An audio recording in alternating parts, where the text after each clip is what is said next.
আসসালামু আলাইকুম, স্বাগতম জানাচ্ছি বিবিসি নিউজ আন্তর্জাতিক সংবাদে। শুরুতেই সংবাদ শিরোনাম, এরপর বিস্তারিত। ইরানে মার্কিন ইসরায়েলি হামলায় নিহত বেড়ে ৩৪। যুদ্ধবিরতি প্রস্তাবে নিজেদের অবস্থান জানাল ইরান। অবকাঠামোতে হামলার পরিণতি কেবল মধ্যপ্রাচ্যে সীমাবদ্ধ থাকবে না, ইরানের পররাষ্ট্রমন্ত্রী। দর্শক, এতক্ষণ শুনছিলেন সংবাদ শিরোনাম। এখন বিস্তারিত। আপনি যদি ইসরায়েলের ধ্বংস চান এবং মুসলিমদের পাশে থাকেন, তাহলে ভিডিওতে লাইক করে চ্যানেলটি অবশ্যই সাবস্ক্রাইব করে দিবেন এবং আপনার মূল্যবান মতামত অবশ্যই কমেন্টে লিখে জানিয়ে দিবেন। এখন বিস্তারিত। ইরানে মার্কিন ইসরায়েলি হামলায় নিহত বেড়ে ৩৪। ইরান জুড়ে মার্কিন ও ইসরায়েলি বাহিনীর নতুন করে চালানো বিমান হামলায় নিহতের সংখ্যা বেড়ে ৩৪ জনে দাঁড়িয়েছে। রোববার ৫ মার্চ রাত থেকে সোমবার ৬ মার্চ ভোর পর্যন্ত দেশটির বিভিন্ন গুরুত্বপূর্ণ শহরে এই হামলা চালানো হয় বলে কাতার ভিত্তিক সংবাদমাধ্যম আল জাজিরার প্রতিবেদনে জানানো হয়েছে। সবচেয়ে ভয়াবহ ক্ষতিগ্রস্তের খবর পাওয়া গেছে রাজধানী তেহরান থেকে। প্রদেশের বিভিন্ন স্থানে চালানো এসব হামলায় অন্তত ২৩ জন প্রাণ হারিয়েছেন, যাদের মধ্যে ৬ জন শিশু রয়েছে বলে নিশ্চিত করা হয়েছে। রাজধানীর বাইরে ধর্মীয় ও ঐতিহাসিকভাবে গুরুত্বপূর্ণ শহর কুমে একটি আবাসিক এলাকায় ক্ষেপণাস্ত্র আঘাত হানলে সেখানে ৫ জনের মৃত্যু হয়। এছাড়া দেশটির দক্ষিণাঞ্চলীয় বন্দরনগরী বন্দরি লেঙ্গা হতে পৃথক হামলায় আরও ৬ জন নিহত হয়েছেন। মধ্যপ্রাচ্যে ক্রমবর্ধমান উত্তেজনা ও পাল্টাপাল্টি হামলার জেরে ইরান জুড়ে এখন চরম অস্থিরতা বিরাজ করছে। স্থানীয় উদ্ধারকারী দলগুলো ক্ষতিগ্রস্ত ভবনগুলোতে অনুসন্ধান অব্যাহত রেখেছে, যার ফলে নিহতের সংখ্যা আরও বাড়তে পারে বলে আশঙ্কা করা হচ্ছে। যুদ্ধবিরতি প্রস্তাবে নিজেদের অবস্থান জানাল ইরান।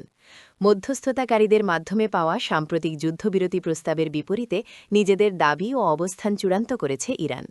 সোমবার ৬ এপ্রিল এক সংবাদ সম্মেলনে দেশটির পররাষ্ট্র মন্ত্রণালয়ের মুখপাত্র ইসমাইল বাঘাই এই তথ্য নিশ্চিত করেছেন। তিনি সাফ জানিয়ে দিয়েছেন যে কোনো ধরনের আল্টিমেটাম বা যুদ্ধাপরাধের হুমকির মুখে সমঝোতা আলোচনা চালিয়ে যাওয়া সম্ভব নয়।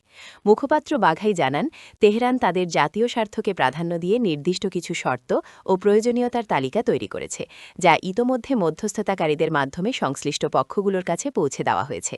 তিনি উল্লেখ করেন, এর আগে যুক্তরাষ্ট্রের পক্ষ থেকে দেওয়া ১৫ দফার পরিকল্পনাটি অতিরিক্ত ও অযৌক্তিক হওয়ার কারণে ইরান তা প্রত্যাখ্যান করেছে। সংবাদ সম্মেলনে এক প্রশ্নের জবাবে বাঘাই বলেন, ইরান তার ন্যায়সঙ্গত দাবিগুলো স্পষ্টভাবে তুলে ধরতে দ্বিধা করে না, তবে একে দুর্বলতা বা আপস হিসেবে দেখার সুযোগ নেই, বরং এটি ইরানের নিজেদের অবস্থানের উপর আস্থার প্রতিফলন। তেহরান বর্তমানে তাদের নিজস্ব প্রতিক্রিয়া ও প্রস্তাবনাগুলো গুছিয়ে এনেছে এবং যথাযথ সময়ে এর বিস্তারিত বিবরণ প্রকাশ করা হবে বলেও তিনি জানান। তেহরানের শহীদ বেহেস্তি বিশ্ববিদ্যালয়ের গবেষণা ভবনে সাম্প্রতিক হামলার ক্ষতি কাটিয়ে ওঠার চেষ্টার মধ্যেই ইরানের পক্ষ থেকে এই কূটনৈতিক অবস্থানের কথা জানানো হল।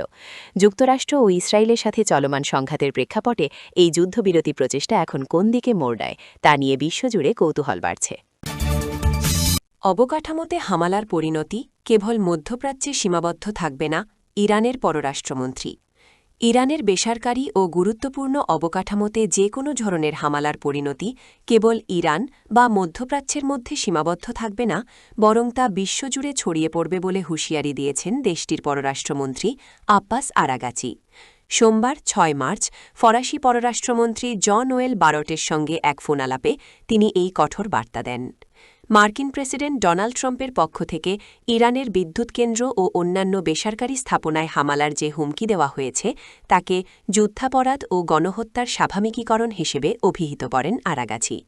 তিনি স্পষ্টভাবে জানান, এই ধরনের উস্কানিমূলক পদক্ষেপ বৈশ্বিক জ্বালানি খাত এবং অর্থনীতিতে ধ্বংসাত্মক প্রভাব ফেলবে।